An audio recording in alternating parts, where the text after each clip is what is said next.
Picture this. A man stands in a small boat, lost in the middle of a stormy sea. Waves crash against him, rain lashes his face, and the sky is dark with thunderclouds. He grips the sides of the boat, trembling, desperately searching for calm waters. The storm feels endless, overwhelming. But what if I told you this storm doesn't exist outside him? What if it's all in his mind? Imagine your mind as a vast garden. Every thought is a seed. Some seeds grow into vibrant flowers, bringing beauty and joy. Others sprout into thorny weeds, overtaking everything and casting shadows. The quality of your life is determined by what you choose to plant and nurture. Marcus Aurelius, one of history's greatest philosophers, believed that the key to happiness lies not in external circumstances, but in the quality of your thoughts. And to explore this idea, let me tell you a story. In a bustling city lived a man named Amal. From the outside, Amal seemed to have it all: a stable job, a comfortable home, and people who cared for him. But inside, he was drowning. His mind was a storm of worries, regrets, and self-doubt. He replayed past mistakes like broken records, and his thoughts about the future were filled with fear. He believed his happiness was out of reach because life wasn't going his way. Amal's inner voice was relentless. "You're not good enough," it whispered. "You're always going to fail." These thoughts weighed on him like an anchor, dragging him further into despair. One day, Amal passed by a park and saw an elderly gardener tending to a lush, colorful garden. Intrigued, he stopped and watched. The man pruned branches, pulled out weeds, and carefully watered each plant. Amal finally asked, "How do you create something so beautiful?" The gardener smiled and said, "It's simple. I nurture what I want to grow, and I remove what I don't." Amal tilted his head, confused. "But isn't it exhausting? The weeds will keep coming back." The gardener chuckled. "Of course they will, but the weeds only take over when you stop tending to the garden. The secret is consistency." That night, Amal couldn't stop thinking about the gardener's words. It struck him. His mind was like that garden. For years, he had been allowing weeds, negative thoughts, fears, and regrets to take over.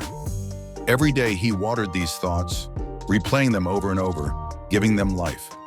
Meanwhile, the seeds of joy, gratitude, and peace withered from neglect. Amal decided to make a change. The next morning, he sat quietly in his room, closed his eyes, and began to notice his thoughts. Like the gardener, he started pulling out the weeds. When a thought like, "I'll never be good enough," appeared, he replaced it with, "I'm doing my best, and that's enough." At first, it was difficult. The negative thoughts came back with force, like vines wrapping around a tree. Amal often felt frustrated, wondering if his efforts were pointless.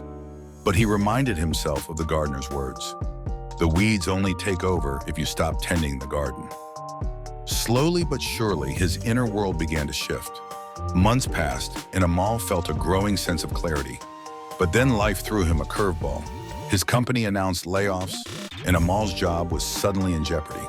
Fear surged through him, and the storm he thought he had calmed began to rage again.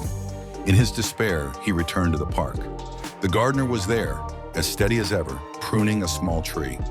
Amal poured out his feelings. "I thought I was doing better, but now everything is falling apart again. The weeds, they're back." The gardener looked at him thoughtfully. "What do you see when you look at this tree?" Amal blinked. "I see you pruning it." The gardener nodded.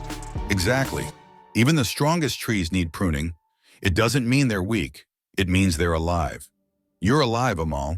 The storm isn't a failure. It's a chance to grow stronger roots." Amal went home that day with a renewed sense of purpose. He began to see his challenges not as punishments, but as opportunities to nurture resilience. He started journaling, writing down 3 things he was grateful for each day. He meditated, allowing his thoughts to pass like clouds rather than storms. Slowly, Amal began to notice changes, not just in his mind, but in his life. He smiled more, connected deeper with others, and approached problems with curiosity instead of fear.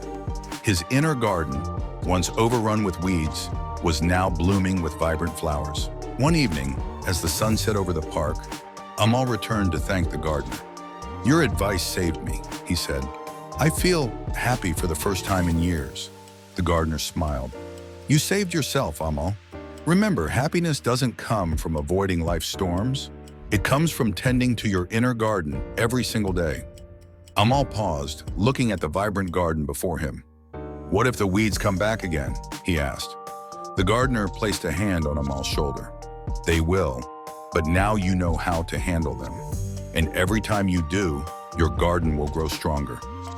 Marcus Aurelius' wisdom echoes across centuries. The happiness of your life depends upon the quality of your thoughts. Life is full of storms and weeds, but within you lies the power to create calm and beauty. Your thoughts are seeds. Every moment you choose which ones to plant and nurture. So ask yourself, what kind of garden will you grow? The answer shapes not just your happiness, but the very essence of your life. Start today, tend your garden, and watch it flourish beyond what you ever imagined.